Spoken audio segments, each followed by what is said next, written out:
தவக்காலம் 2ஆம் ஞாயிறு. நற்செய்தி வாசகம். மார்க்கு எழுதிய தூய நற்செய்தியிலிருந்து வாசகம். அதிகாரம் 9, இறை வார்த்தைகள் 2 முதல் 10 வரை. அக்காலத்தில் இயேசு பேதுருவையும் யாக்கோபையும் யோவானையும் அழைத்து ஒரு உயர்ந்த மலைக்கு அவர்களை மட்டும் தனிமையாக கூட்டிக் கொண்டு போனார். அங்கே அவர்கள் முன் அவர் தோற்றம் மாறினார். அவருடைய ஆடைகள் இவ்வுலகில் எந்த சலவைக்காரரும் இழுக்க முடியாத அளவுக்கு வெள்ளை வெளேரென ஒளி வீசின. அப்போது எலியாவும் மோசேயும் அவர்களுக்கு தோன்றினர். இருவரும் இயேசுவோடு உரையாடி கொண்டிருந்தார்கள். பேதுரு இயேசுவை பார்த்து, ரபி, நாம் இங்கேயே இருப்பது நல்லது. உமக்கு ஒன்றும், மோசேக்கு ஒன்றும், எலியாவுக்கும் ஒன்றுமாக 3 கூடாரங்களை அமைப்போம் என்றார். தாம் சொல்வது என்னவென்று அவருக்கு தெரியவில்லை. ஏனெனில் அவர்கள் மிகுந்த அச்சம் கொண்டிருந்தார்கள். அப்போது ஒரு மேகம் வந்து அவர்கள் மேல் நிழலிட, அந்த மேகத்தினின்று, என் அன்பார்ந்த மைந்தர் இவரே, இவருக்கு செவிசாயுங்கள் என்று ஒரு குரல் ஒலித்தது. உடனடியாக அவர்கள் சுற்றுமுற்றும் பார்த்தார்கள். தங்கள் அருகில் இயேசு ஒருவரை தவிர வேறு எவரையும் காணவில்லை. அவர்கள் மலையிலிருந்து இறங்கி வந்து கொண்டிருந்த போது அவர், மானிட மகன் இறந்து உயிர்த்தெழும் வரை நீங்கள் கண்டதை எவருக்கும் எடுத்துரைக்க கூடாது என்று அவர்களுக்கு கட்டளையிட்டார். அவர்கள் இவ்வார்த்தையை அப்படியே மனதில் இருத்தி, இறந்து உயிர்த்தெழுதல் என்றால் என்னவென்று ஒருவரோடு ஒருவர் பேசிக்கொண்டார்கள். ஆண்டவரின் அருள்வாக்கு. கிறிஸ்துவே உமக்கு புகழ். கிறிஸ்து இயேசுவில் பிரியமான சகோதர சகோதரிகளே, மனுநீதி சோழன் வரலாற்றை நாம் அறிவோம்.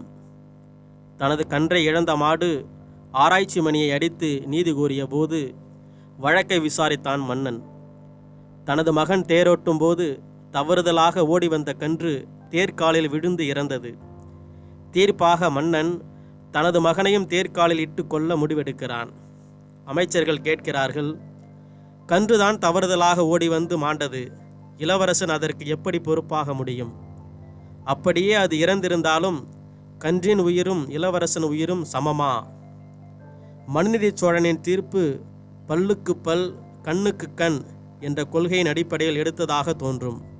ஆனால் அதுதான் இல்லை.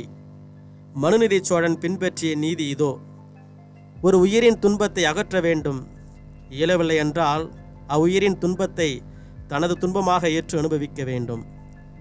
மனுநீதி சோழன் தன் மகனை தேர்காலில் இட்டு கொள்கிறான். ஆனால் தற்கால நிலைமை இவ்வாறாக இருப்பதாக புதுக்கவிஞன் சாடுகிறான். ஆராய்ச்சி மணி அடித்த மாடுகள், அரண்மனை தட்டில் பிரியாணி. நீதி கேட்க வந்தவர்களையே விழுங்கி விடுகின்ற நீதிபதிகளாகவும் அரசர்களாகவும் தற்கால அரசு இருப்பதை இந்த புதுக்கவிஞன் சாடுகிறான். இன்றைய முதல் வாசகத்தில் ஆபிரகாம் தனக்கு வயது முதிர்ந்த காலத்தில் பிறந்த ஒரே மகனை ஆண்டவர் பலியாக கேட்டபோது அவனை பலியிட தயாரானார். பல வருட காத்திருப்புகளுக்கு பின் கிடைத்த அரிய செல்வமாகிய அந்த ஒரே மகன் மீது அவர் கொண்ட பேரன்பை விட அதை நிகழ்த்த சாத்தியமான ஆண்டவர் மீது அளவு கடந்த நம்பிக்கை கொண்டார். தனது இயலுமையினால் அல்ல, ஆண்டவரின் அருளால் தான் அம்மகனை பெற்றேன். ஆகவே அவர் கேட்பதற்கு உரிமை இருக்கிறது, கொடுப்பதற்கு எனக்கு கடமை இருக்கிறது என்று அவருடைய விசுவாசத்தை சிறுமைப்படுத்த முடியாது. தான் பெற்ற மகனை தானே பலியிட அழைத்துச் செல்லும் போது அவரது மனதில் எத்தனை போராட்ட அலைகள் அடித்திருக்கும்! மேற்சொன்ன 2 நிகழ்வுகளை விட இறைவன் எல்லாவற்றிற்கும் உச்சமாக மனுக்குல மீட்பிற்காக தனது ஒரே பேரான மகனை பலியாக்க திருவுளமானார். இறைவனுடைய மாட்சிமைக்கும் பரிசுத்த தனத்திற்கும் தனது மகனை பலியிட வேண்டிய நிர்பந்தம் இல்லை. ஆபிரகாம் மலை மேல் தனது விசுவாசத்தை நிரூபித்தார். கடவுள் தனது அன்பின் உச்சத்தையும் மாட்சியையும் மலைமேல் என்பித்து காட்டுகிறார். இயேசுவின் உருமாற்ற நிகழ்வில் அவரது தனது மாட்சியை, அதாவது நாமும் அடைய வேண்டிய மாட்சியை சீடருக்கு வெளிப்படுத்துகிறார்.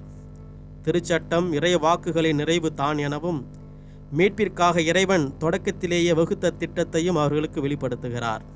நாம் நீச பாவிகளாயிருந்தும் பாவமே அறியாத மகனை நமக்காக பலியிட திருவுளமான இறைவனின் உயரிய அன்பை உணர்வோம். உயரிய அவரின் மாட்சியில் பங்கேற்போம். இறையாசீர் பெறுவோம்.